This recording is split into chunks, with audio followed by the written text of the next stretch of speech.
will be the one taking care of you when you're old.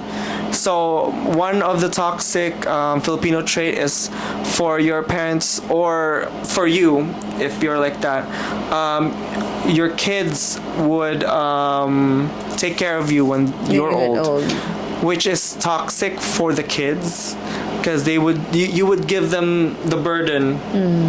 It's different here in America, because like we see a lot of like family members in a nursing home, but in the Philippines, it's a big family. That's why that takes care of them. That's why it's like you or a specific family member should be there for that family member.